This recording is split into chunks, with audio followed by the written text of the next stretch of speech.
તો અમદાવાદ મહાનગરપાલિકા ઘરે ઘરે કાપડની થેલીઓ આપશે।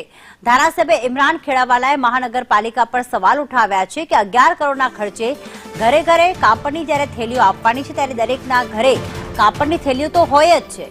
સિંગલ યુઝ પ્લાસ્ટિક બેગ પ્રતિબંધિત છે। મહાનગરપાલિકાની કાર્યવાહીના બદલે 11 કરોડ ખર્ચ કરવામાં આવશે।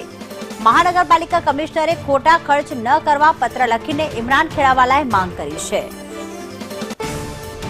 તો મહાનગરપાલિકા જેવી જાહેરાત કરી કે 11 કરોડના ખર્ચે ઘરે ઘરે કાપડની થેલીઓ અપાશે, કારણ કે પ્લાસ્ટિકનું પ્રમાણ ખૂબ વધી રહ્યું છે અને જેના જ કારણે અનેક સમસ્યાઓ સર્જાય છે। ત્યારે મહાનગરપાલિકાને ઇમરાન ખેડાવાલાએ માંગ કરી છે કે આવો ખોટો ખર્ચો ન કરવો જોઈએ, કારણ કે દરેકના ઘરમાં જે છે એ કાપડની થેલીઓ હોય જ છે। ઉપરથી તમે કાર્યવાહી કરો કે જે લોકો પ્લાસ્ટિક યુઝ કરી રહ્યા છે તેની સામે કાર્યવાહી કરવાના બદલે તમે આ પ્રકારની કાપડની થેલીઓ આપીને અને ખોટા ખર્ચ કરી રહ્યા છો। ઇમરાન ખેડાવાલા અમારી સાથે ધારાસભ્ય કોંગ્રેસના જોડાઈ ગયા છે। ઇમરાનભાઈ નમસ્કાર, સ્વાગત છે આપનું સંદેશ ન્યૂઝમાં।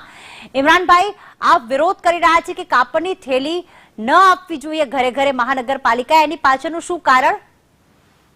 અમદાવાદ મ્યુનિસિપલ કોર્પોરેશનની પરચેસ કમિટી છે।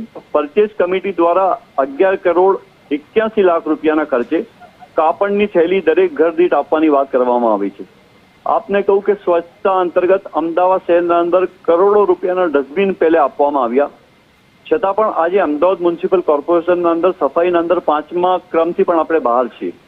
એક તરફ આપણે લોકોના પ્રજાના ટેક્સના પૈસા પરસેવાની જે કમાણી છે, જે છે પૈસા ભરીને લોકો ટેક્સ ભરે છે, એનું બેફામ દુરુપયોગ થઈ રહ્યું છે ભારતીય જનતા પાર્ટીના શાસનના અંદર, અમદાવાદ મ્યુનિસિપલ કોર્પોરેશનના તંત્રના અંદર।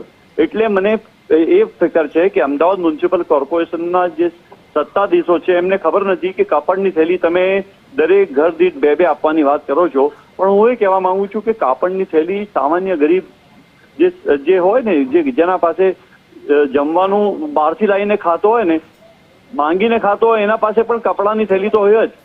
આ કપડાની થેલી આપવાનું કારણ મને અમદાવાદ મ્યુનિસિપલ કોર્પોરેશનના પરચેસ કમિટીના ચેરમેનને હું સમજુ છું કે સમજાતું નથી કે જે પ્રમાણે 11 કરોડ 81 લાખ રૂપિયા તમે ખાલી કાપડની થેલી ખરીદવા અને વેચવા માટે, અને આ વેચશે કોણ થેલીઓ? સમજો, આજે આ થેલીઓ તમે જે પ્રમાણે કચરાના ડબ્બા જે આપ્યા હતા એ પણ લોકો કચરાના ડબ્બાના અંદર જ પડી રહ્યા, એટલે પ્રજાના પૈસાનો દુરુપયોગ થઈ રહ્યો છે। આભાર ઇમરાનભાઈ, સંદેશ ન્યૂઝ સાથે વાત કરવા બદલ।